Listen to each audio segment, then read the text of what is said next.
আজকের ভিডিওটি জাতীয় বিশ্ববিদ্যালয়ের শিক্ষার্থীদের জন্য অত্যন্ত গুরুত্বপূর্ণ। জাতীয় বিশ্ববিদ্যালয়ের স্নাতক সম্মান প্রোগ্রাম 2024-25 শিক্ষাবর্ষ হতে কার্যকর নতুন কারিকুলামের জন্য মূল্যায়ন পদ্ধতি সংক্রান্ত একটি প্রজ্ঞাপন জারি করা হয়েছে। এই প্রজ্ঞাপন অনুযায়ী 2024-25 শিক্ষাবর্ষ হতে নতুন কারিকুলাম অনুযায়ী মূল্যায়ন পদ্ধতিরও পরিবর্তন আনা হয়েছে। জাতীয় বিশ্ববিদ্যালয়ের বর্তমান প্রচলিত মূল্যায়ন পদ্ধতি অনুযায়ী 80 নম্বরের ফাইনাল পরীক্ষা এবং 20 নম্বরের ধারাবাহিক মূল্যায়ন হয়। এই 80 নম্বরের ফাইনাল পরীক্ষার মধ্যে খ, খ, গ তিনটি বিভাগ হতে প্রশ্ন এসে থাকে। ক বিভাগ হচ্ছে 12টি প্রশ্ন, এর মধ্য থেকে 10টি প্রশ্নের উত্তর দিতে হয়।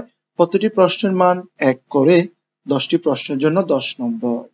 আবার খ বিভাগে 8টি প্রশ্ন থাকে, সেখান থেকে 5টি প্রশ্নের উত্তর দিতে হয়।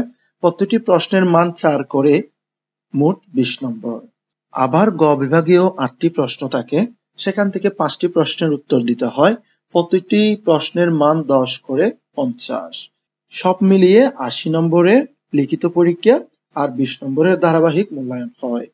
কিন্তু বর্তমান 2024-25 শিক্ষাবর্ষ হতে কার্যকর নতুন কারিকুলাম অনুযায়ী মূল্যায়ন পদ্ধতিরও পরিবর্তন এসেছে। সে সংক্রান্ত একটি প্রজ্ঞাপন জাতীয় বিশ্ববিদ্যালয়ের ওয়েবসাইটে প্রকাশিত হয়েছে। জাতীয় বিশ্ববিদ্যালয় বাংলাদেশ 6/11/2025 তারিখে এই প্রজ্ঞাপনটি প্রকাশিত হয়।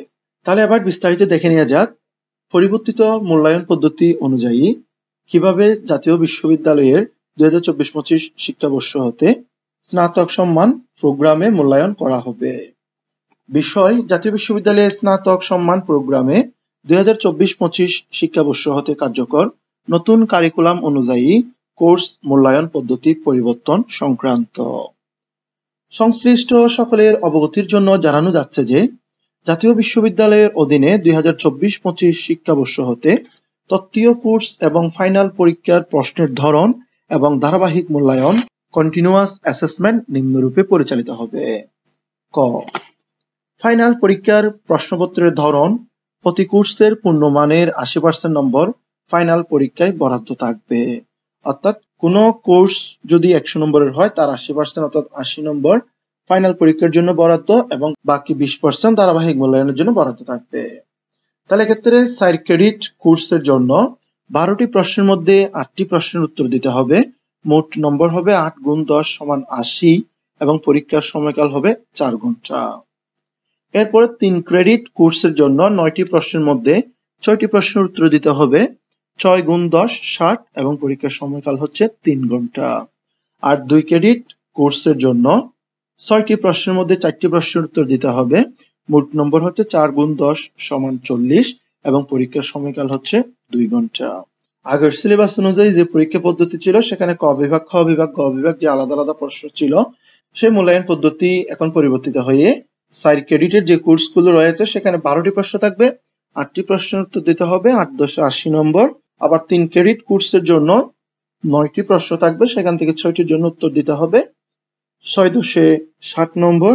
আবার 2 ক্রেডিট যে কোর্সগুলো রয়েছে সেখানে 6টি প্রশ্ন থাকবে, সেখান থেকে 4টির উত্তর দিতে হবে, 4 10 40 নম্বর। অর্থাৎ প্রতিটি প্রশ্নের মান হবে 10। ক্রেডিট অনুযায়ী 8টি 6টি বা 4টি প্রশ্নের উত্তর করতে হবে।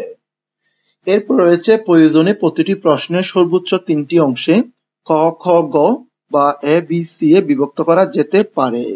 অর্থাৎ 10 নম্বরের যে একটি প্রশ্ন আসবে সেই প্রশ্নটিতে অর্থাৎ একটি প্রশ্নে ক, খ, গ অর্থাৎ একটি প্রশ্নের মধ্যে 3টি প্রশ্ন দিতে পারবে। ক নম্বর একটি প্রশ্ন, খ নম্বর একটি প্রশ্ন, গ নম্বর একটি প্রশ্ন। অর্থাৎ 10 নম্বরের একটি প্রশ্নকে 3 ভাগে ভাগ করে কতে একটা, খতে একটা, গতে একটা প্রশ্ন দিতে পারে। এরপরে খ নম্বরে হচ্ছে ধারাবাহিক মূল্যায়ন। প্রতি কোর্সের পূর্ণমানের 20% ধারাবাহিক মূল্যায়নে বরাদ্দ থাকবে। এক্ষেত্রে 4 ক্রেডিট তত্ত্বীয় কোর্সের ধারাবাহিক মূল্যায়নের জন্য মান বন্টন হচ্ছে অ্যাসাইনমেন্ট তৈরি, উপস্থাপনা, কুইজ টেস্টের উপর 5 নম্বর, ক্লাস উপস্থিতির উপর 5 নম্বর, ইনকোর্স পরীক্ষা 2টি ইনকোর্সের গড়ের উপর 10 নম্বর, তাহলে মোট হচ্ছে 20 নম্বর। আবার 3 ক্রেডিট তত্ত্বীয় কোর্স যেগুলো রয়েছে সেগুলোর ধারাবাহিক মূল্যায়নের জন্য বন্টন হচ্ছে অ্যাসাইনমেন্ট তৈরি ও উপস্থাপনা কুইজ টেস্টের উপর 4 নম্বর, ক্লাস উপস্থিতির উপর 3 নম্বর, ইনকোর্স পরীক্ষা 2টি ইনকোর্সের গড় মিলে 8 নম্বর, মোট 15 নম্বর।